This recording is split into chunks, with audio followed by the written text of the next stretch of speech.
Alors, je vous rappelle que nous étudions en ce moment la main de Dieu dans l'histoire à travers les 7 églises de l'Apocalypse qui sont insérées dans les chapitres 2 et 3 de ce livre prophétique. Et ce soir, nous allons considérer la main de Dieu qui fléchit quelque part le sens de l'histoire de ce monde. Cela ne peut être perceptible que si effectivement nous sommes placés sous la perspective prophétique pour comprendre dans un monde où on peut être trompé par l'illusion que c'est un Dieu qui n'intervient pas, c'est un Dieu qui est loin. Non, Dieu est un Dieu de près. Dieu est le Dieu aussi de l'histoire de ce monde. C'est ce que je voudrais regarder avec vous ce soir.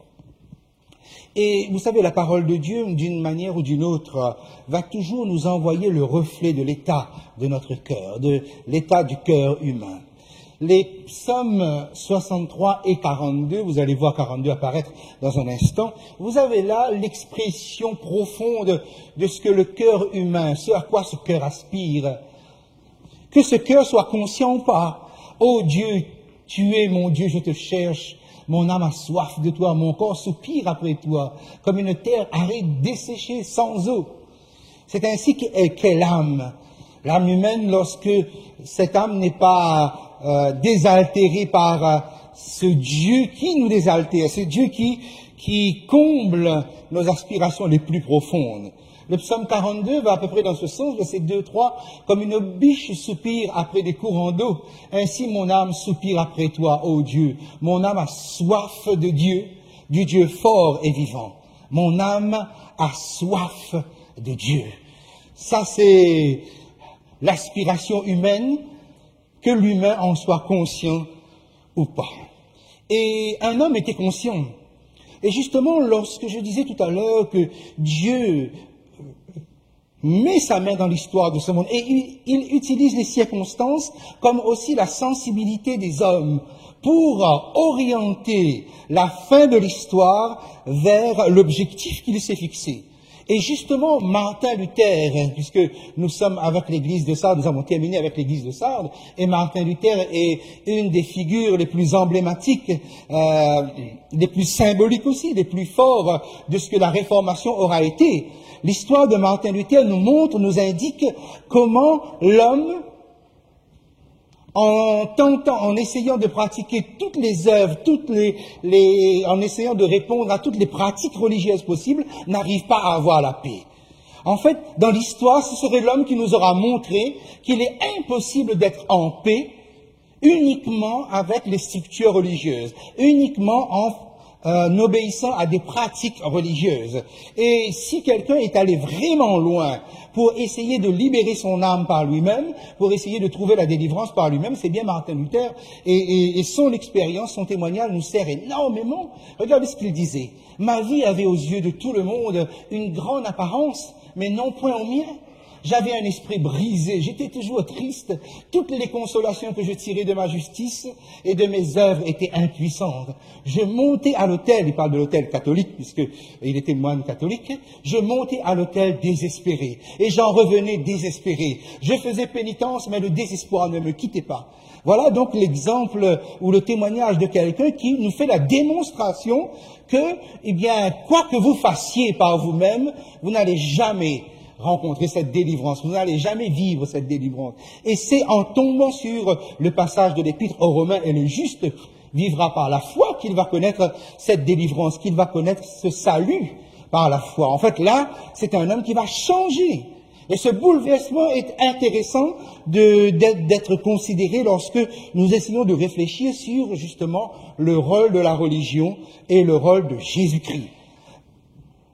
La réformation n'est pas avant tout un problème ecclésiologique, comme on dit, un problème d'église, ou un problème de quoi que ce soit. Non, la réformation, c'est avant tout l'expérience du salut par la foi.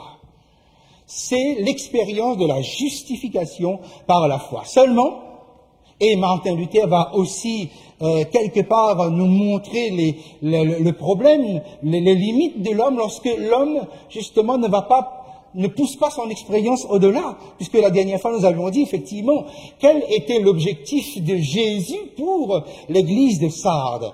C'est que cette église, en tout cas cette période de l'histoire de l'église montre un mouvement prophétique, c'est-à-dire il faut dépasser le message du salut par la foi. Parce que le message du salut par la foi n'est qu'un message intégré dans un ensemble de choses. C'est central, c'est une vérité centrale, mais ce n'est pas isolé. Et le problème de Martin Luther et du protestantisme par la suite, c'est justement d'isoler ce message si fort, ce message central. Quel est l'objectif du message du salut par la foi? C'est comme un genre de papier d'acquittement qu'on a signé, qu'on a donné au condamné, et le condamné, quand il se présente devant le tribunal, il dit, voilà, je suis acquitté, voilà, je suis blanchi, quelqu'un a pris ma culpabilité. Donc, autrement dit, le message du salut par la foi, qui a été redécouvert à l'époque de la Réformation, devait aboutir justement sur l'action du jugement. Et c'est ça, malheureusement, parce que, n'étant pas porté par le mouvement prophétique, eh bien, ce sera un message qui va s'essouffler. Au point même, donc, que pas seulement Martin Luther, mais tous les autres réformateurs vont s'arrêter là, vont isoler ce message, mais cela ne va pas donner cette action forte que Dieu attendait. Donc, la responsabilité de cette période de la Réformation, c'était donc de préparer le monde à faire face au jugement de Dieu. Puisque quand on a la justification par la foi, c'est pour aboutir à quelque chose. Ça ne se limite pas, ça ne s'isole pas, ça ne s'arrête pas à là. Voilà donc. Mais là où nous arrivons, ça nous permet de poser la question et d'essayer de comprendre un moment ce que c'est que le jugement. Quels sont les principes de jugement dans la parole de Dieu? Principe 1, nous allons juste considérer, comme vous l'avez vu dans le plan, deux principes. Toutes les actions de Dieu dans la Bible sont liées à la notion du jugement. Je le répète, toutes les actions de Dieu, y compris même avant la chute de l'homme, avant le premier péché, avant le péché originel, avant le péché d'Adam, toutes les actions de Dieu sont liées à la notion du jugement. Dans la parole de Dieu, nous voyons trois grandes actions de Dieu qui constituent l'axe central de la révélation. La première action, la création, l'intervention directe de Dieu. Eh bien, il faut savoir que, voilà, la création est liée au jugement. La rédemption est liée au jugement. La restauration finale est liée au jugement. Lorsque nous disons la création est liée au jugement, vous allez constater que, par exemple, lorsque Dieu parle à Adam et que Dieu lui pose cet avertissement, lui dit, voilà, tu peux manger de tous les arbres du jardin, mais l'arbre de la connaissance du bien et du mal, tu n'en mangeras pas, parce que le jour où tu en mangeras, tu mourras. Ça, c'est une parole de jugement. Le jour où tu en mangeras, pourquoi? Parce que le verdict est posé devant l'homme sous forme d'avertissement. Voilà ce qui se passe si tu transgresses cela. La question serait, mais comment la notion du jugement est posée alors que l'homme n'a pas encore péché, l'homme est dans un état parfait? Eh bien, cela indique bien que quelque part avant même la rébellion de l'homme, il y avait une rébellion qui existait. La rébellion qui a amené le jugement est antérieure à la création. C'est ce qui explique pour les paroles de Dieu quand Dieu parle à Adam. Autrement dit, le jour où tu manges, tu t'associes à un jugement qui sera terrible sur toi. Donc, on a ici, et très vite après le premier péché de l'homme, effectivement, nous avons un jugement, le jugement qui va toucher le diable lui-même, où c'est définitif pour lui, c'est radical, c'est éternel. Ta tête sera écrasée, et la postérité de la femme t'écrasera la tête ou t'éclatera la tête. Donc, le jugement du serpent, qui symbolise l'adversaire, le diable, le jugement est prononcé mais pas encore exécuté. Mais le jugement est quand même définitif lorsque nous sommes à la création. Maintenant, lorsque nous allons nous rendre à la rédemption, que se passe-t-il sur la croix? Sur la croix, nous allons constater que Jésus va subir le jugement qui a été, ou le verdict, qui a été posé sur le serpent dans le jardin d'Éden. Effectivement, Jésus meurt de la mort éternelle. Mais seulement lui, il triomphe de la mort éternelle. puisque le seul qui est passé jusqu'à présent par la mort éternelle, c'est Jésus. Jésus triomphe de la mort éternelle. Il ressuscite. Il ressuscite pourquoi? Parce que pour mourir éternellement, il faut avoir péché. Or, Jésus n'a pas péché. La mort le relâche. La mort ne peut pas le garder. Mais c'est bien un jugement qui s'abat sur Jésus, qui, pour la circonstance, devient assimilé au serpent, puisque Jésus lui-même dit à Nicodème, comme le serpent a été élevé dans le désert, de même le Fils de l'homme sera élevé. Il parle de la croix, il parle de sa mort sur la croix. Donc la rédemption est un acte de jugement. Et ensuite, donc, nous allons à la dernière partie, à l'action de Dieu finale, la restauration, et nous avons le jugement final de Dieu, qui est aussi un jugement. Mais ce jugement va toucher qui cette fois-ci? Car remarquez bien, avant le péché, lorsque Dieu parle à Adam, c'est pour lui dire qu'il sera associé au jugement qui est tombé sur un ange rebelle, la mort éternelle, s'il mange, s'il désobéit. Mais voilà qu'un autre jugement est prononcé après la chute de l'homme, parce que Dieu veut racheter, sauver cet homme. Dieu prononce un autre jugement, le définitif.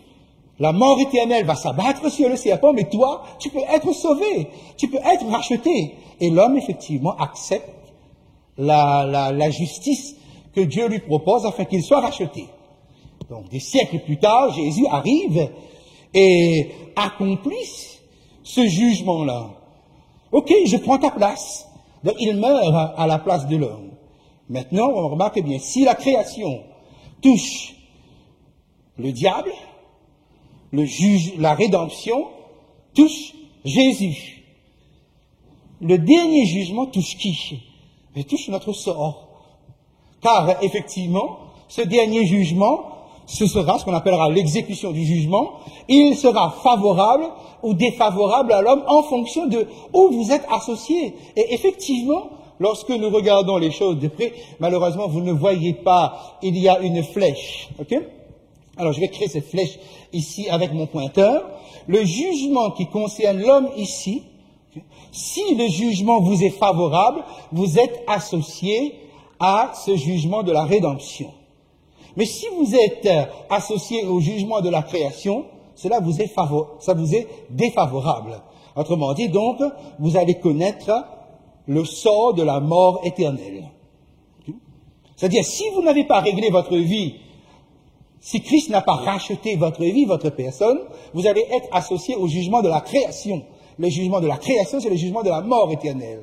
Mais si vous avez accepté Jésus, vous allez être associé au jugement favorable, au jugement positif de Dieu, et là, vous êtes racheté, là, vous avez la vie éternelle. Voilà comment, donc, finalement, la notion de jugement parcourt l'ensemble même. Et ce que nous appelons jugement final, c'est cette partie qui touche la restauration. Maintenant, donc, nous essayons de comprendre cela un petit peu. Le principe 2, le jugement final est en 3 phases. La première phase, c'est ce qu'on appelle l'instruction du jugement. Nous avons là donc un terme juridique. Quand nous parlons de l'instruction du jugement, lorsque nous mettons une cause, nous instruisons une cause en justice. C'est l'instruction du jugement. Pensez bien, je suis en train de parler du jugement final. Et vous voyez où il faut associer le jugement final, à la restauration. Ce jugement-là est en 3 parties. Je rappelle que ce jugement nous concerne, nous, notre sort, chacun de nous. Tout d'abord, il faut une instruction, l'instruction du jugement. La deuxième phase, c'est la phase du verdict. C'est-à-dire qu'à un moment donné, publiquement, si vous savez quel est le verdict, si Dieu le sait, mais les autres ne le savent pas. Pourquoi? Eh bien parce que, comme nous l'avons vu jusqu'à présent dans le livre de l'Apocalypse, Dieu nous donne un nom nouveau, c'est une expérience personnelle. On peut tromper les gens. On peut faire croire aux autres qu'on est un chrétien, alors qu'on ne l'est pas, mais on ne pourra jamais tromper Dieu. Voilà pourquoi le verdict, à un moment donné, est prononcé publiquement. À quel moment le verdict est prononcé? Lorsque Jésus revient. Parce que lorsque Jésus revient, ceux qui sont sauvés sont pris avec lui, ceux qui sont perdus ne sont pas pris. Donc c'est le moment où le verdict est prononcé à l'universel. Troisième phase, c'est l'exécution du jugement. Quand nous disons l'exécution du jugement, nous disons l'exécution définitive du jugement. C'est-à-dire, lorsque Jésus revient, ce n'est pas l'exécution du jugement, c'est le verdict. Qui est sauvé, qui est perdu. Mais à quel moment aura lieu l'exécution définitive du jugement? Ce sera après les 1000 ans, Apocalypse chapitre 20. Donc Dieu laisse s'écouler une période de 10 siècles, s'il faut compter cela dans notre système de notation de temps à nous, okay? Une période de 1000 ans, et l'exécution du jugement est faite après les 1000 ans. Donc quand nous disons jugement, nous parlons de quelque chose qui s'insère dans le temps et qui se situe en 3 actes. 1, l'instruction du jugement. 2, le verdict, lorsque Jésus reviendra, ce qui donc signifie que l'instruction du jugement se situe bien avant que Jésus ne revienne. Et 3, l'exécution. Ça va, vous avez retenu? Quand on parle du jugement final qui concerne le sort de l'homme, c'est un jugement en 3 parties. D'accord? L'instruction du jugement, c'est-à-dire c'est votre cas personnel qui passe en jugement. Okay? La deuxième, c'est le verdict. Dieu déclare que vous êtes sauvés. Mais actuellement, Dieu le déclare dans le ciel. Les anges le savent, vous le savez parce que vous vivez, mais ce n'est pas quelque chose qui touche objectivement tout le monde, en quelque sorte. Ce n'est pas connu. Mais ce sera rendu public lorsque Jésus reviendra. Et la troisième phase, c'est l'exécution. D'accord? Alors, donc, le jugement final est en 3 parties. Première phase, c'est l'instruction du jugement, où le cas passe. La deuxième phase, c'est le verdict qui aura lieu à quel moment? Au retour de Jésus. Okay? Et troisième phase, c'est l'exécution du jugement qui aura lieu à quel moment? Après les 1000 ans. Okay? Donc ça veut dire qu'il y aura une deuxième résurrection. Les méchants vont ressusciter et là ils vont entendre officiellement le verdict et comprendre pourquoi ils ne sont pas sauvés. Et vous voyez, c'est ça la justice de Dieu. Parce que regardez, il y a des gens qui vivent sans Dieu, il y a des gens qui vivent en se détournant et en se moquant ouvertement de Dieu, en refusant complètement ou carrément ce salut que Dieu leur propose. Et ils ne seront pas sauvés.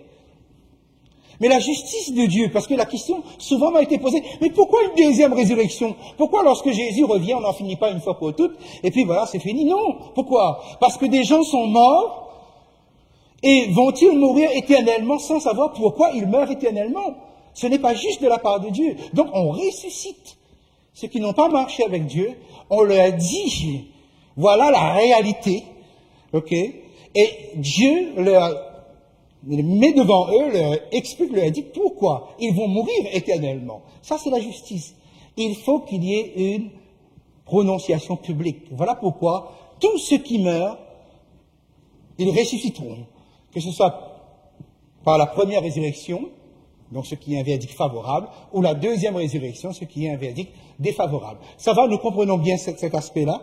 Okay, donc le jugement final est en 3 parties, instruction du jugement, verdict et exécution après les 1000 ans. Ça va, hein? Donc nous aurons l'occasion justement de revenir. Maintenant, nous allons essayer de comprendre cette notion de la fin des temps et du temps de la fin dans le livre, à partir du livre de Daniel. Je vous rappelle que Daniel, c'est l'équivalent dans l'Ancien Testament de l'apôtre Jean dans le Nouveau Testament. C'est-à-dire que le livre de Daniel et le livre de l'Apocalypse sont 2 livres prophétiques équivalents. Ils se complètent, ils se suivent pratiquement, et ils se renvoient l'un à l'autre. Je vous invite donc à prendre avec moi maintenant le livre de Daniel au chapitre 12. Ce que vous voyez ici, Jean et Daniel, Daniel a la vision de la statue. Je l'ai mis juste pour que je mets devant vous un point qui me semble intéressant. Au-delà de la rédaction prophétique d'un livre, des visions, des révélations qui sont données pour l'avenir, ils ont un autre point commun. C'est que les 2 sont des exilés. Ces 2 livres prophétiques sont écrits en dehors d'Israël. Daniel est exilé à Babylone et Jean est exilé à Patmos. C'est-à-dire que ce sont 2 personnes qui vivent dans des conditions difficiles, dans des conditions de crise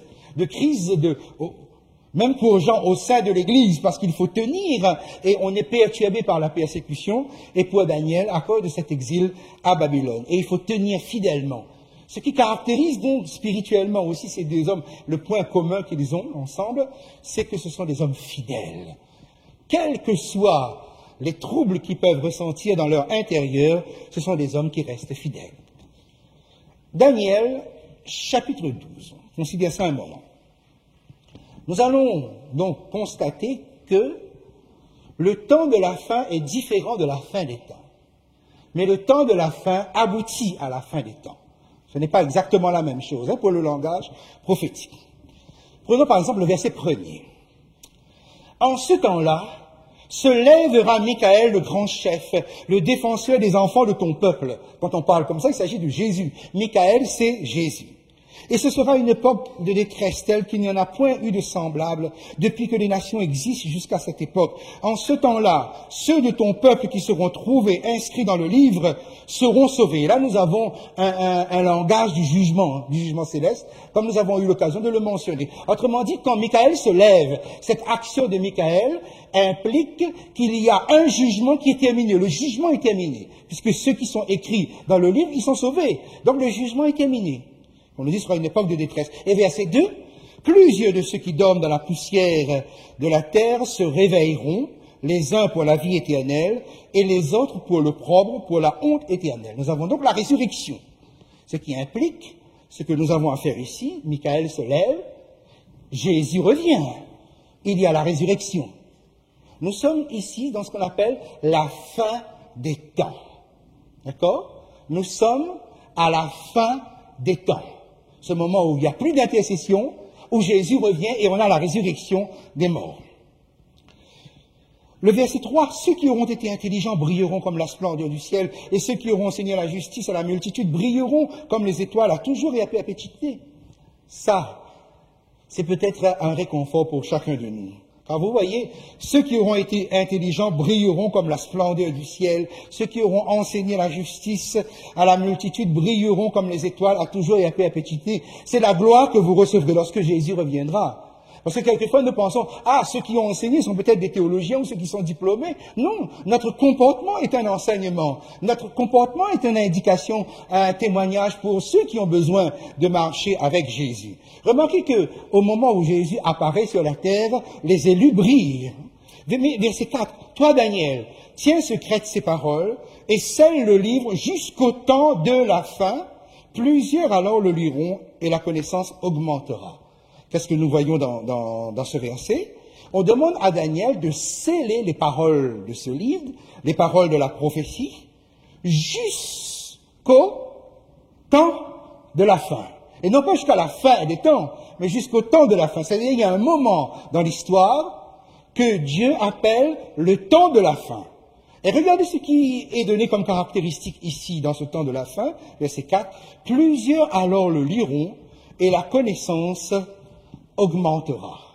Autrement dit, donc le livre de Daniel n'est pas compris pendant une longue période de temps, jusqu'à un moment qu'on appelle le temps de la fin. À partir de là, le livre est décelé et les prophéties vont être lues, vont être compris, et on nous dit même non que la connaissance augmentera. Verset 8, il parlait du temps de la fin. J'entendis, mais je ne compris pas. Et je dis, mon Seigneur, mais quelle sera l'issue de ces choses que je ne comprends pas? Tu me dis d'écrire, j'écris, tu me dis de transmettre, je transmets, mais je ne saisis pas. Verset 9, il répondit, va Daniel, toi tu ne comprends pas. Mais à partir du temps de la fin, d'autres vont comprendre ce que tu écris. Et mes amis, je ne sais pas si vous imaginez le privilège que nous avons, avec le recul et avec l'histoire, de pouvoir nous plonger dans ces études prophétiques, de pouvoir les étudier et de pouvoir les comprendre. Parce qu'un homme aussi brillant comme Daniel ne pouvait pas comprendre la prophétie parce qu'il fallait sceller. Il y a eu un moment où cela a été décédé. Aujourd'hui, nous sommes là, avec ces livres dans la main. Mais il faut savoir que des hommes de l'époque ont voulu comprendre ce que nous sommes en train, justement, de comprendre ici. Va, Daniel, ces paroles seront tenues secrètes et scellées jusqu'au temps de la fin. Donc, le temps de la fin n'est pas la fin des temps. Parce que le temps de la fin, c'est un temps où les hommes vont se mettre à étudier les prophéties. Ils vont se mettre à les comprendre. Ils vont se mettre à sonder. Ils vont avoir une connaissance de la parole de Dieu et une connaissance de Dieu encore plus ample, encore plus grande, comme peut-être on n'en a jamais eu jusqu'à présent. Ça, c'est un privilège. Mes amis, c'est un privilège que nous avons et j'espère que vous appréciez ce privilège, même de pouvoir venir ici chaque lundi soir et plonger le nez dans ces prophéties. Verset 10, plusieurs seront purifiés, blanchis, épurés. Les méchants feront le mal et aucun des méchants ne comprendra. Mais ceux qui auront de l'intelligence comprendront. Alors, qui sont ceux qui auront de l'intelligence? Ben, ceux qui étudient. Ceux qui ne font pas le mal, si je dois reprendre l'expression qui se trouve dans ce verset. Ceux qui marchent avec Dieu. Et regardez Daniel qui, lui, est resté sur sa frustration. Le texte lui dit, et toi, marche vers ta fin personnelle. Car il peut arriver que nous puissions, nous, ne pas connaître toutes ces merveilles, peut-être que nous sommes en train de transmettre. Mais toi, marche vers ta fin, tu te reposeras, donc tu mourras, et tu seras debout pour ton héritage. Quand ça? Après la mort, l'âme va s'échapper du corps non! À la fin des jours, ou si vous voulez, à la fin des temps. Et ainsi donc nous avons dans le chapitre 12 de Daniel cette distinction entre la fin des temps, où Michael se lève, Jésus revient et la résurrection des morts, et le temps de la fin, c'est un temps qui précède et qui démarre le jugement, puisque la fin des temps, on termine le jugement, on met fin au jugement. On n'écrit plus dans le livre ceux qui sont sauvés, c'est fini. Ceux qui sont sauvés, ceux qui sont perdus, sont perdus. Ça nous permet donc de comprendre ceci. Alors, j'ai mis un petit schéma ici. Voici, Jésus est mort et Jésus est monté. Toute cette période jusqu'à la fin sont les 7 églises que nous traversons. Le retour de Jésus avec la résurrection, c'est ça qu'on appelle la fin des temps. Le temps de la fin précède cela. À partir du jugement, où on commence à écrire les noms dans le livre de vie, si on doit continuer à prendre l'image, ok, le temps de la fin démarre le jugement final. D'accord? Démarre le jugement final. Vous pourrez me rappeler, le jugement final a 3 phases. Quelles sont ces 3 phases? Instruction, verdict, exécution. Ok? Donc nous avons l'instruction qui démarre avec le temps de la fin, qui dure toute cette période, le verdict et l'exécution, nous n'avons pas sur le schéma ici. Donc, pour compléter votre feuille qui est devant vous, le temps de la fin, c'est le temps de l'instruction du jugement. C'est le temps de l'instruction du jugement. Et rappelez-vous que Sade devait préparer le monde à être sensibilisé, conscientisé sur l'instruction du jugement. Et personne n'avait rien à craindre si les choses avaient été faites. Pourquoi? Mais parce que le message de la justification par la foi vous permet d'affronter le jugement. Or, Sade, qu'est-ce qu'il a fait? Au lieu d'entrer ou de devenir un mouvement prophétique, la réformation est devenue un mouvement beaucoup plus politique parce qu'ils sont laissés empêtrer là-dedans. L'instruction du jugement équivaut sur la terre au décèlement des livres prophétiques. C'est-à-dire quand le jugement commence dans le ciel, sur la terre, les livres prophétiques sont décélés. On doit commencer à comprendre. Et quelquefois, j'aime à imaginer lorsque le lundi soir, vous êtes chez vous, au lundi à 17h, je ne sais pas, un peu avant ou un peu après, ça dépend où vous habitez, vous commencez à vous préparer pour venir ici pour l'étude prophétique. Okay. Je veux dire que le ciel s'intéresse à ça, parce que vous vous préparez. Pourquoi? Pour venir en groupe étudier la prophétie, pour entrer dans ce plan de Dieu finalement, de comprendre, et que Dieu vous appelle les intelligents, les étoiles, etc.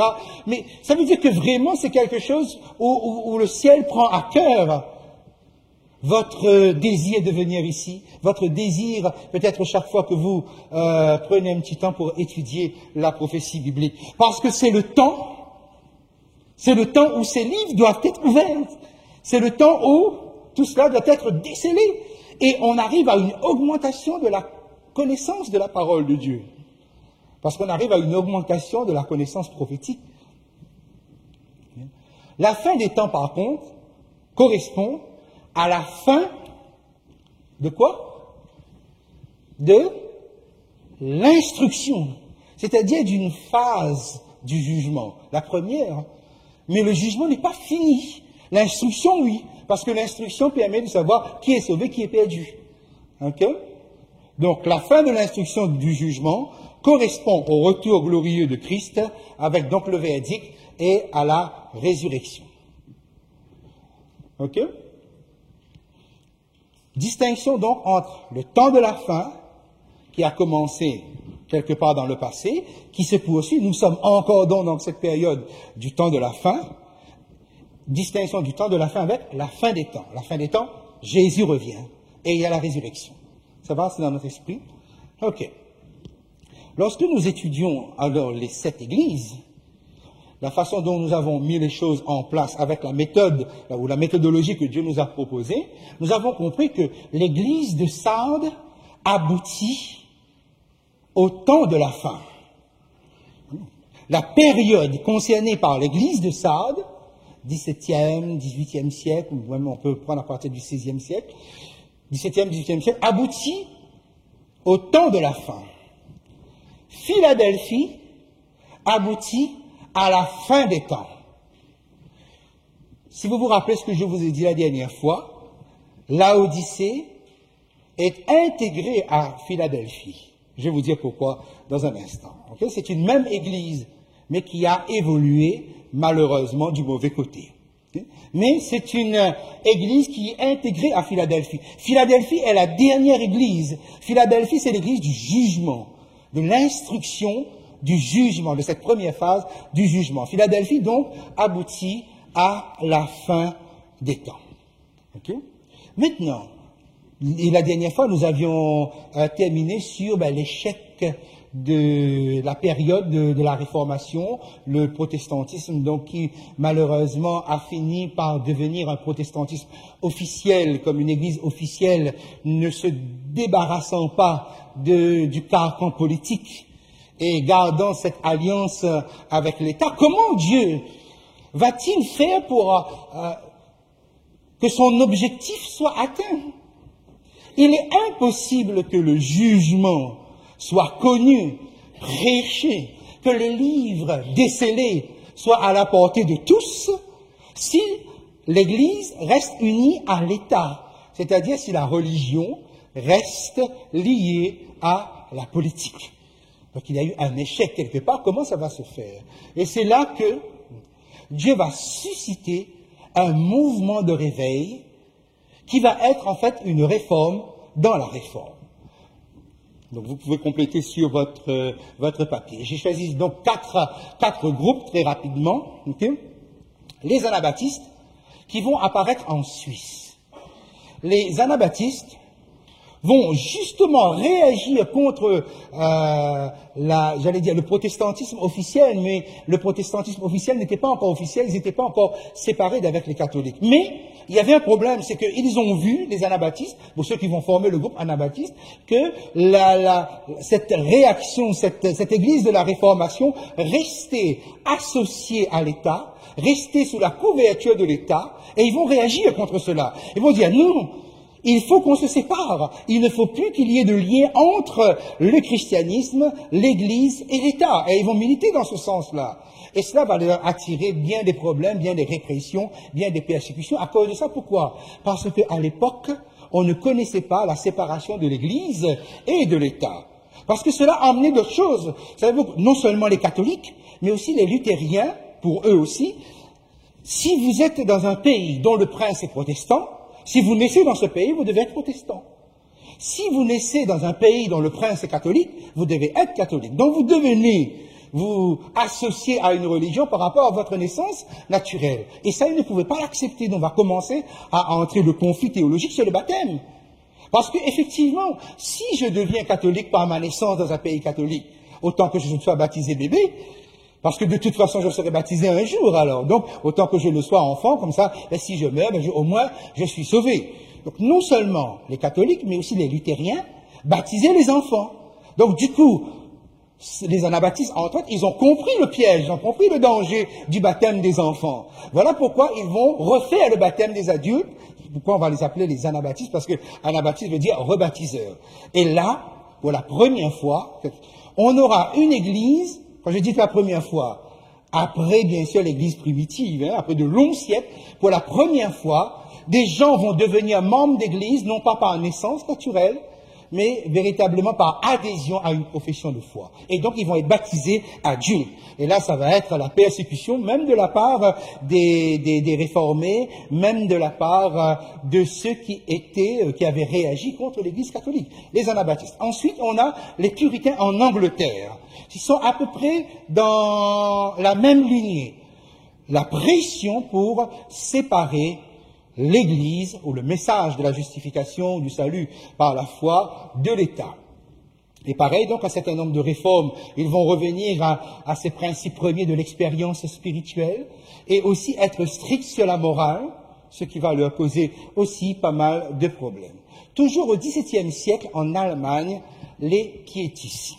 Les piétistes vont considérer comment très vite le protestantisme, en devenant une religion officielle et une religion d'État, vont entrer dans une espèce d'orthodoxie morte, comme on dit. C'est-à-dire la théologie va perdre sa saveur et tout ça va se faner très vite. Eux, ils vont prêcher, enseigner un retour à la véritable spiritualité. Comment on peut renouer une relation avec son Dieu. Et tout cela va constituer un véritable réveil. En Angleterre, au XVIIIe siècle, ce seront les méthodistes qui vont s'y mettre en réaction, un peu comme les puritains, en réaction contre cette église anglicane qui s'est laissée embourber dans toutes sortes d'idolâtrie morale, parce que tout était désagrégé sur le plan spirituel. Il était impossible de faire quoi que ce soit, de toute façon, l'État avait la main dessus. Et ces groupes que vous voyez ici, ces mouvements de réveil, vous voyez, qui sont suscités ici, ici ou là dans les pays d'Europe, ce sont ceux-là que Dieu va utiliser pour les faire sortir de l'Europe, où il n'est pas possible, à cause de la répression politique, il est impossible que le message du jugement va commencer. Il est impossible que ce message soit propagé. C'est-à-dire donc, l'évangile qui a pris une couleur nouvelle, une lumière nouvelle, soit propagé. Et Dieu avait son terrain, Dieu avait son sol. Et c'est pour ça qu'au début, je vous parlais, je vous disais, attention, percevez bien la main de Dieu dans l'histoire de ce monde. Regardez par exemple, en 1456, nous avons ce qu'on appelle, non pas l'invention de l'imprimerie, mais l'amélioration technologique par Gutenberg de l'imprimerie à Mayence en Allemagne. Et vous savez quel est le premier livre qui sera imprimé là-dessus? C'est la Bible même, ok? Alors regardez bien, nous sommes en 1456. La Réformation, avec son message qui allait créer un bouleversement en Europe, va apparaître après, en 1517. Mais regardez, comme nous avons vu jusqu'à présent, Dieu prépare à l'avance, bien à l'avance, son plan. L'imprimerie est inventée, la Bible est imprimée, donc le message de la Réformation peut arriver. Pourquoi? Parce que pour suivre le message de la Réformation, il faut avoir la Bible dans les mains. Alors regardez comment Dieu avait déjà mis son plan en place. Parce que jusqu'à présent, on n'avait pas accès à la Bible. Ok? Plus tard, quand Luther va dire il faut que la Bible soit lue par tout le monde, eh bien, Dieu avait mis en place déjà la création de cette imprimerie pour une diffusion et une propagation plus large. C'est pareil, regardez bien. Vous êtes en 1492. Vous êtes à peu près nous sommes dans le même siècle, là. Vous avez l'amiral Christophe Colomb, qui croyant découvrir les Indes, il découvre l'Amérique. Il découvre les États-Unis, ce qui va devenir les États-Unis d'Amérique. Dieu prépare son plan. Et c'est ça qui est important, c'est que Dieu a toujours plusieurs coups d'avance dans l'histoire. Parce qu'il va falloir qu'un peuple se lève et se libère du carcan politique, s'émancipe de l'État, et retrouve véritablement les conditions de l'Église primitive. C'est-à-dire, les premiers chrétiens n'étaient pas associés, n'étaient pas sous la tutelle de l'État. Il va falloir que cela se retrouve. Or, en Europe, c'est impossible. Dieu, des siècles à l'avance, avait déjà préparé son terrain. Ça allait être les États-Unis, ce qui allait devenir par la suite les États-Unis d'Amérique. Effectivement, donc, tranquillement, les choses se préparent. Vous avez, donc vous notez donc dans la case, les puritains, qui étaient en Angleterre, à cause de la persécution, ils ont demandé au roi Jacques Ier de pouvoir partir, puisque les Anglais avaient des territoires là-bas en Amérique. Donc, ils vont s'installer dans l'État du Massachusetts, à Plymouth. Okay, donc vous connaissez un petit peu ces images qu'on retrouve bien souvent de ces puritains et baptistes qui arrivent, qui débarquent et qui s'installent dans la douleur de la grande difficulté. Mais voilà, ils s'installent avec une idée. Quelle est cette idée? Émanciper le message du christianisme de la politique. Et ils vont appliquer ça. Ensuite, nous avons Roger Williams en 1636 qui va et qui s'installe à Rhode Island. Et c'est ici particulièrement, dont vous avez Roger Williams, vous écrivez son nom, c'est celui-là.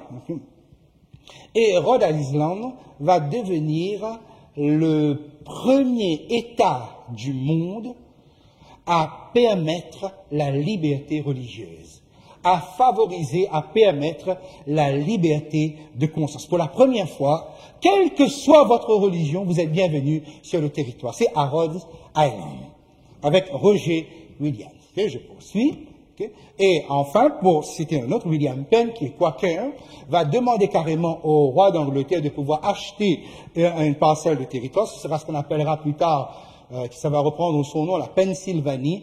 Et lui aussi, il va créer un État libre, okay, avec la liberté de conscience, avec la possibilité de pouvoir vivre votre religion comme vous l'entendez. Et regardez bien cela. Lorsque les États-Unis vont se former, en 1787, donc 2 ans avant la Révolution française, ils sortent la Constitution américaine avec la liberté religieuse. 2 ans après, vous avez la Révolution française et vous avez la Déclaration des droits de l'homme qui permet à l'homme de vivre sa religion en toute liberté. C'est-à-dire, donc, ce seront des déclarations qui vont mettre l'homme au-dessus de toutes les considérations. Ils vont s'émanciper, surtout en France, ils vont s'émanciper de la tutelle religieuse, de toute tutelle pour que l'homme soit au centre, l'homme soit considéré comme au-dessus de tout, la primauté de l'homme va jouer. Regardez bien ça. Ce que vous avez ici. Puisque entre la France et les États-Unis, la révolution américaine d'un côté ou la révolution française de l'autre, il y aura des échanges. Mais c'est très intéressant car, vous voyez, vous êtes libre, n'est-ce pas? Vous êtes libre de suivre n'importe quelle religion que vous voulez. Vous êtes libre de venir ici le lundi avec votre Bible, vous n'êtes pas inquiété. Vous êtes libre de pouvoir adhérer à toutes les doctrines que vous voulez et il n'y a pas de problème. Vous jouissez d'une liberté quasi absolue. Qui vous garantit cette liberté-là? Remarquez, ce sont ces déclarations là, et j'ai fait exprès de mettre la Constitution américaine avant la Déclaration des droits de l'homme, française, okay, bien vous indiquer ceci. L'homme est devenu libre, c'est-à-dire aujourd'hui, vous jouissez d'une totale liberté, non pas à cause de la religion, mais à cause de l'athéisme. Parce qu'en fait, même les Américains seront influencés par tout le mouvement qui va se jouer en France. Nous bien, ceci. Quel était le but de Dieu au départ? Lorsque Dieu crée, l'homme occupe une place centrale sur cette terre. L'homme est l'objet de son attention. L'homme est au-dessus de tout.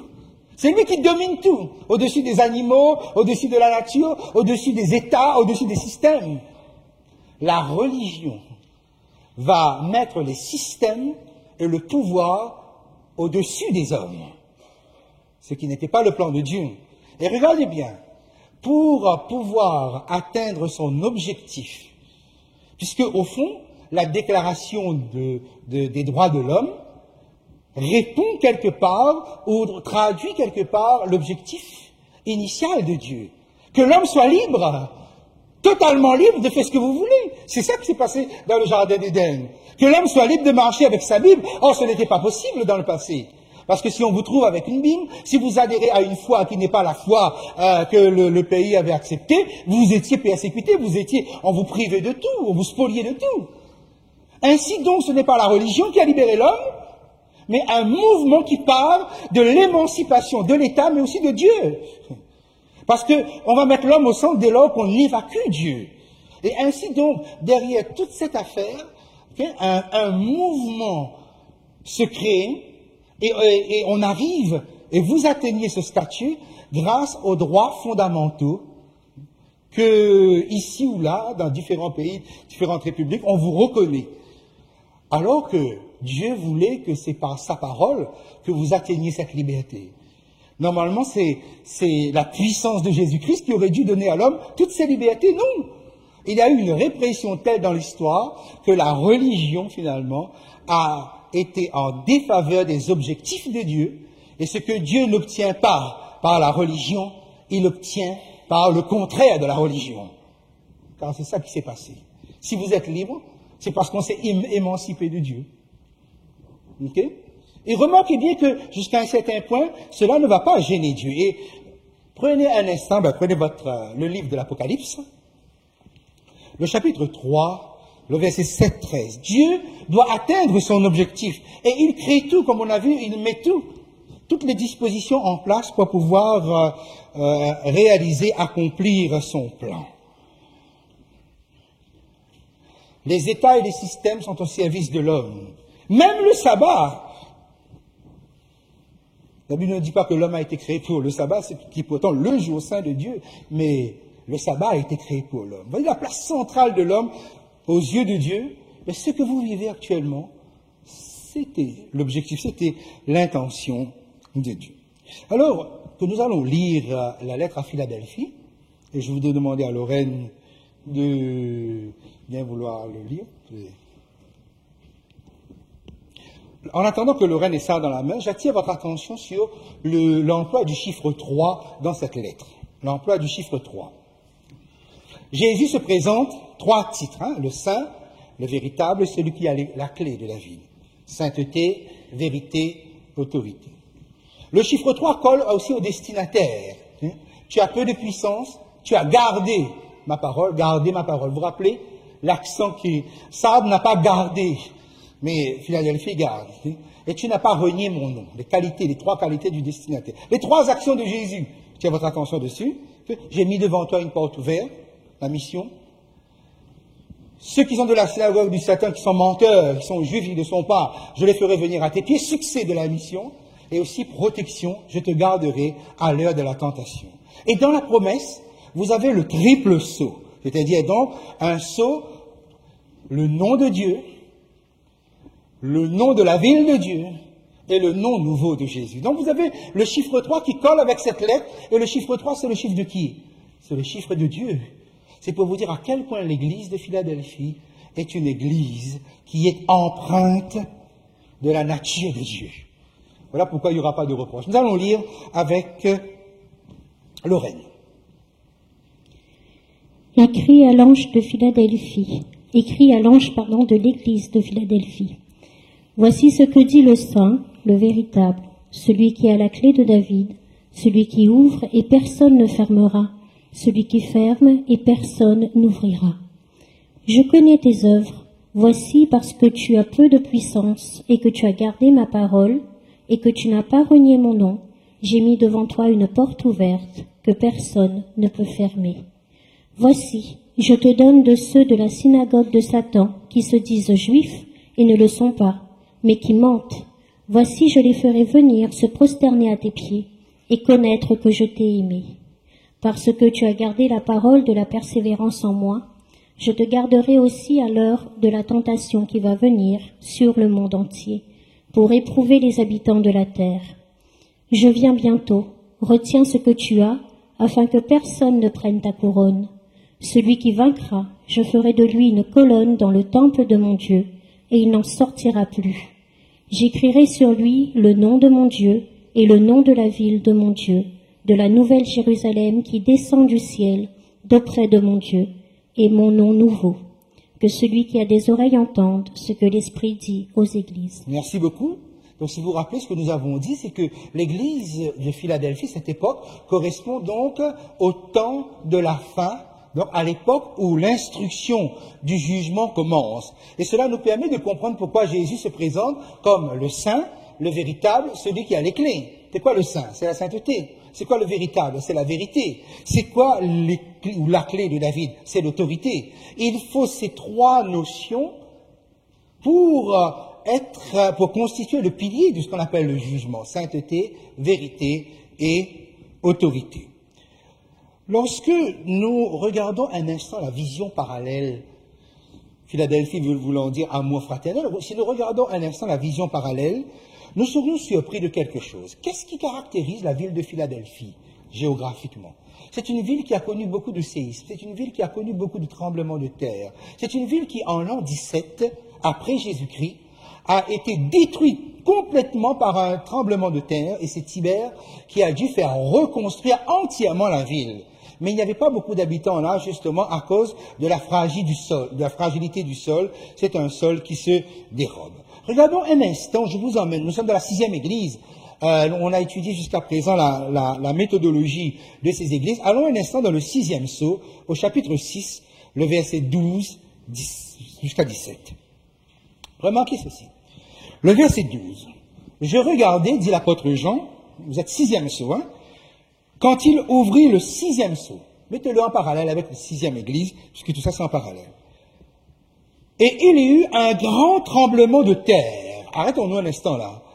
Il y eut un grand tremblement de terre. Et remarquez ce que je viens de vous dire, c'est que la 6e église Philadelphie est une église qui se caractérise par des tremblements de terre fréquents. Jusqu'à un tremblement de terre même qui a été dévastateur et qui a causé une véritable panique et des craintes. Les gens ne voulaient plus trop venir de ce côté-là. Et voilà, quand vous lisez le 6e sceau, on vous parle d'un tremblement de terre. Nous sommes dans le temps de la fin. Et suivez avec moi la suite. Il y eut un grand tremblement de terre, le soleil devint noir comme un sac de crin, la lune entière devint comme du sang, et les étoiles du ciel tombèrent sur la terre comme lorsqu'un figuier secoué par un vent violent jette ses figues vertes. Nous sommes ici dans le temps de la fin. Verset 14. Le ciel se retira comme un livre qu'on roule, et toutes les montagnes et les îles furent remuées de leur place. Les rois de la terre, les grands, les chefs militaires, les riches, les puissants, tous les esclaves, les hommes libres, se cachèrent dans les montagnes, dans les cavernes et dans les rochers des montagnes. Pourquoi cela? Verset 16. Et il disait aux montagnes et aux rochers, tombez sur nous, cachez-nous devant la face de celui qui est assis sur le trône et devant la colère de l'agneau. Donc Jésus apparaît. Et les gens sont dans une angoisse extraordinaire. Alors, regardez bien, nous sommes toujours sur le 6e sceau. C'est pourquoi je vous ai dit tout à l'heure que la 6e église, l'église de Philadelphie, c'est l'église de la fin. C'est-à-dire, ça commence avec le temps de la fin et ça se termine avec la fin des temps. Effectivement, donc, le verset 17 qui dit, le grand jour de sa colère est venu et qui peut subsister? Donc, je le souligne ici de nouveau, c'est que l'église de Philadelphie est concernée par le retour du Christ. Quand vous faites le parallèle, vous voyez bien, ça commence avec un tremblement de terre dont ils étaient fréquents là-bas. Et la question qu'on pourrait se poser, mais quel est ce tremblement? Est-ce que c'est un tremblement de terre littéral ou symbolique? À Philadelphie, Jésus se présente comme étant le saint, le véritable, et celui qui a la clé de la vie. Sainteté, vérité et autorité. Les qualités chrétiennes, tu as peu de puissance. Effectivement, rien ne pouvait aussi bien traduire Philadelphie, parce qu'ils étaient livrés à un sol qui était fragile. Mais tu as gardé ma parole et tu n'as pas renié mon nom. Fidélité au nom de Jésus. Philadelphie, on ouvre donc le temps de la fin et le 6e sceau nous a parlé d'un violent séisme. Aujourd'hui, presque tous les historiens confirment, et rappelez-vous ce que nous avons mentionné jusqu'à présent, hein, il y a une répression religieuse terrible qui empêche la liberté, qui empêche à chacun d'adhérer à la foi qu'il désire. Cela va durer jusqu'à 1798, cette longue période sur laquelle on reviendra. Mais voilà ce qui m'intéresse. En 1755, puisque Dieu prépare toujours les choses d'avance, il y a eu le grand tremblement de terre de Lisbonne. En 6 minutes, 60 000 morts. Ça s'est jamais vu. Et cela va faire trembler non seulement la terre, mais aussi les consciences, parce que les hommes vont se dire, mais attendez, il y a quelque chose qui ne va pas. Et ça va être le début d'un bouleversement. Donc, tremblement de terre, nous pouvons parler d'un tremblement de terre littéral, effectivement, puisque si la fin de la répression religieuse est 1798. Regardez, on commence à faire trembler les consciences à partir de 1755. Mais il n'y a pas eu que ça. Il y a eu ici, 1789, un autre tremblement de terre qui va tout bouleverser au niveau de l'idéologie qu'on appelle la Révolution française. À partir de là, nous avons vu comment les déclarations vont faciliter la liberté de l'homme. Et qu'est-ce que l'homme va faire de cette liberté? N'oubliez pas comment Dieu a tout préparé. La tolérance religieuse était en place. La tolérance religieuse était en place. Et qu'est-ce que Dieu dit dans cette lettre? Je mets devant toi une porte ouverte. Et mes amis, vous ne pouvez pas imaginer ce que cela a pu représenter. Parce que cela va être le début des grands réveils religieux. Effectivement, de tous les côtés, Jonathan Edwards, aux États-Unis, dans la Nouvelle-Angleterre, alors que ce christianisme naissant dans la Nouvelle-Angleterre, aux États-Unis, commençait à s'estomper, il va lancer un réveil, le premier grand réveil aux États-Unis, où les gens vont prendre conscience de la beauté du message, ils vont revenir à Christ, ils vont connaître ce que c'est véritablement la repentance. Mais aussi en Angleterre, avec les frères Wesley, par exemple, qui étaient du méthodisme, et qui vont secouer l'Angleterre. En Allemagne, on aura les frères Moraves, qui vont poursuivre, qui vont donner du poids au piétisme qu'on a vu tout à l'heure. Autrement dit, c'est quelque chose qui va s'amplifier et qui va s'étendre pratiquement dans toute l'Europe et les États-Unis. Ils vont poursuivre l'œuvre de la Réformation qui a été arrêtée pratiquement. Nous aurons ce qu'on appelle l'Église des missions. L'église de mission, c'est-à-dire que c'est là qu'on va rompre les frontières et on va aller jusqu'en Asie, en Afrique, en Inde. Effectivement, les missionnaires vont aller de tous les côtés. Et surtout, les sociétés bibliques vont être créées pour diffuser, imprimer et répandre la Bible partout. Dans cette lettre, Jésus dit « Je viens bientôt ». Jésus dit « Je viens bientôt ». Et c'est à cette époque que le message de la parousie a été étudié par pratiquement les chrétiens de toutes dénominations, et surtout dans tous les pays. Même chez les catholiques, par exemple, nous avons ce dominicain français du nom de Bernard Lambert, qui a écrit sur le retour de Jésus, qui écrivait à cette époque de 1800 que Jésus est proche à la porte. Et puis, vous avez aussi ce prêtre jésuite espagnol qui a écrit un livre qui aussi a fait trembler la terre quelque part et trembler particulièrement le milieu catholique. Il s'agit de Manuel Lacunza qui a écrit un livre, vous avez en espagnol ici, La venue du Messie en gloire et majesté. Ce qui est intéressant, non seulement ce prêtre catholique, en étudiant la Bible, si vous jetez un petit coup d'œil à tous ces schémas, ces structures, vous seriez surpris de constater comment il trace les schémas de la prophétie du livre de Daniel et de l'Apocalypse. Il va dire, regardez, Jésus va revenir, et Jésus va même revenir dans ce siècle. Mais plus encore, lorsqu'il fait la démonstration, il présente le livre de l'Apocalypse, c'est ce qu'il dit, et il dit que le faux prophète, c'est le sacerdoce catholique, les prêtres qui sont là corrompus et qui ne donnent pas le bon enseignement. Et quand il va interpréter la prostituée du chapitre 17 du livre de l'Apocalypse, il va dire, ça c'est l'Église catholique. C'est lui qui le dit. Vous imaginez qu'il a dû écrire sous un nom d'emprunt, parce que ce n'était pas possible, vous imaginez ce que cela aurait pu donner, mais partout, de tous les côtés, on n'arrêtait pas de prêcher que Jésus revient. Que ce soit aux États-Unis, certes, que ce soit en Europe, en Allemagne, en France, en Suisse, aux Pays-Bas, en Scandinavie, particulièrement la Suède ou autres, où on a interdit aux prédicateurs de prêcher le retour de Jésus. Nous sommes en 1800 et quelques. Ces prédicateurs ont dû préparer les enfants, et ce sont les enfants qui ont prêché le retour de Jésus. Partout dans ce siècle, il y a eu comme un mouvement de libération, mais dites-vous bien, vous voyez, les allusions qui sont contenues dans le lettre se trouvent être intéressantes. Pourquoi? Eh bien, parce que, justement, regardez, à l'église de Sardes, de la Réformation, Jésus avait dit aussi, je viens, je reviens. Mais il a dit, je viens comment? Je viens comme un voleur. Et un voleur, on ne l'attend pas. Ça veut dire donc qu'il ne m'attend pas. C'est un coup de surprise. C'est une église qui a le message, mais qui ne le sait pas. Donc Jésus va arriver comme un voleur, parce qu'un voleur ne prévient pas, on ne sait pas à quelle heure. Mais regardez dans l'église de Philadelphie, Jésus dit, je viens bientôt. Le message est véritablement intégré à l'ensemble même de ce corpus de ce message. Et il y a une date qui frappe particulièrement au milieu de ce 19e siècle-là, c'est qu'on voit un mouvement chez les Juifs. Le texte nous dit que ceux qui ne sont pas Juifs, ceux qui disent qu'ils sont menteurs, je les ferai venir à toi. Entre 1816, mes amis, et 1843, il y a un mouvement de conversion en masse chez les Juifs, jusqu'à même un mouvement, le mouvement des Hassidiques juifs, attendait l'arrivée du Messie pour 1844.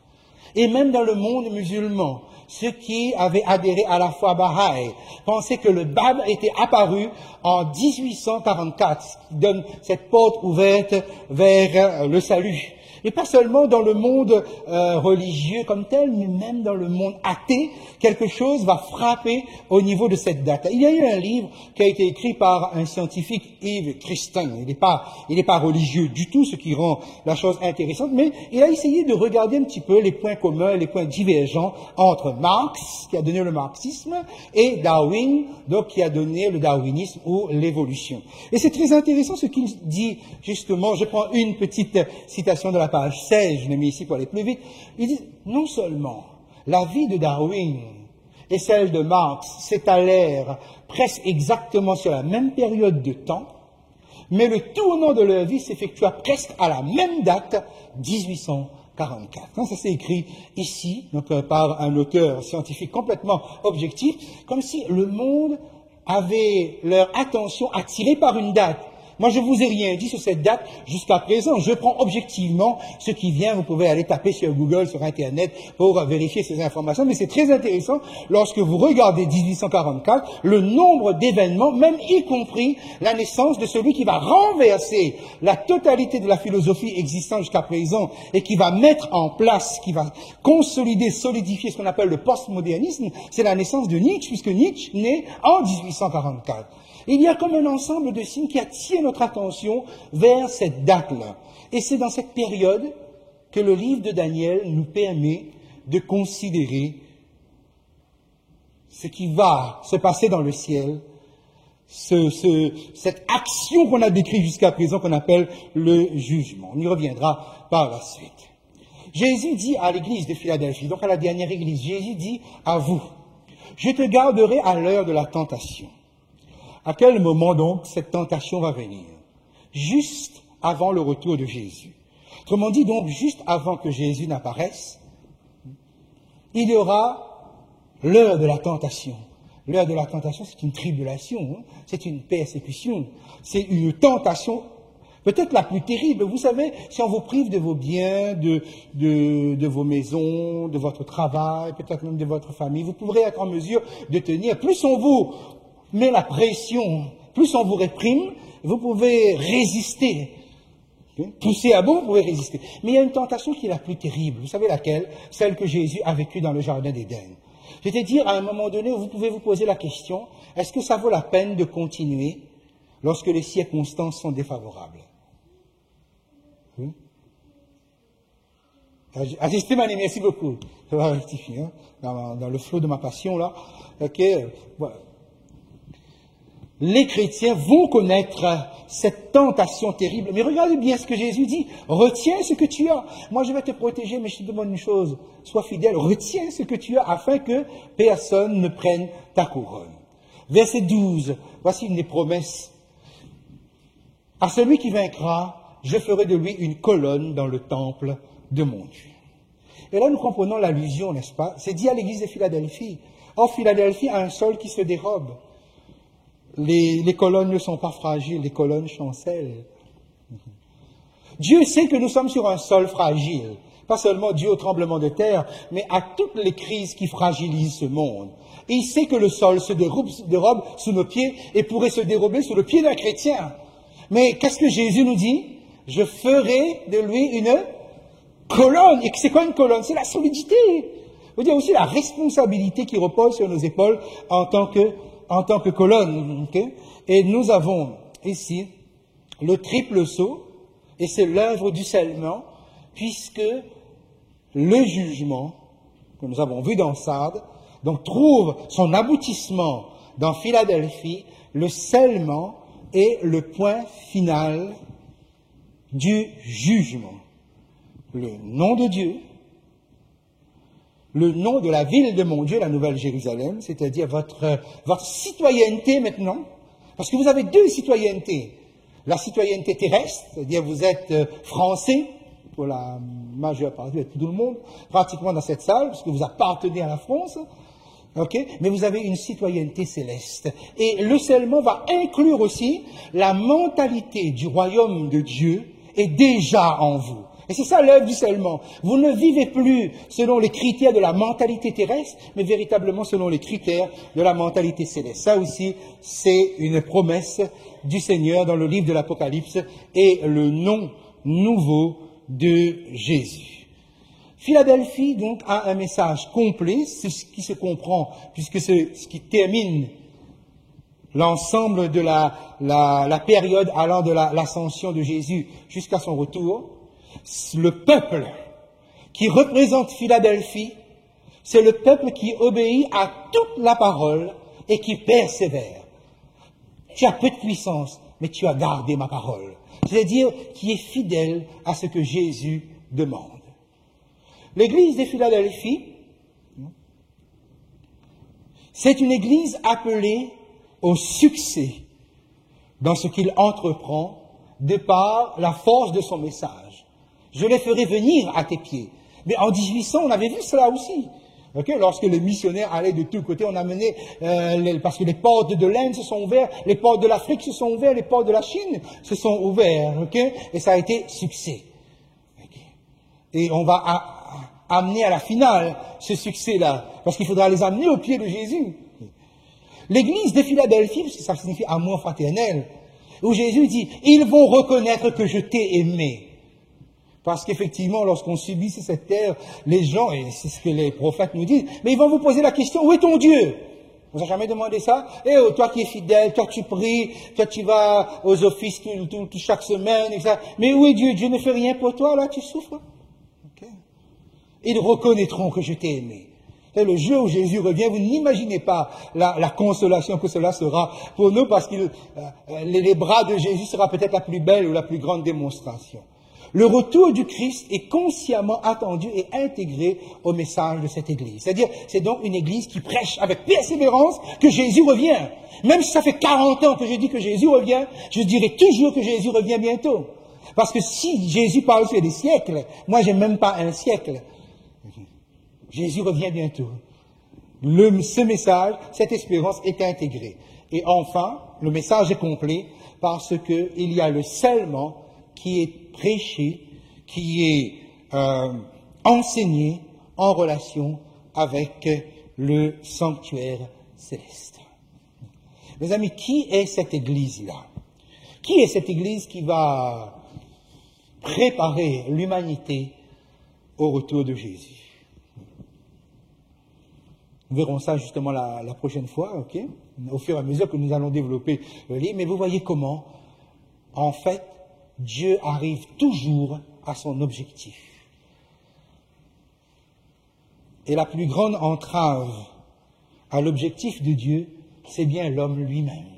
Mais comment Dieu parvient-il à déjouer cela dans l'histoire? C'est sa main que nous ne cessons de considérer. Ce que l'un n'a pas fait, Dieu atteindra son objectif par une autre puissance. Mais, et ça c'est avec certitude, mes amis, Dieu ne nous a pas menti jusqu'à présent.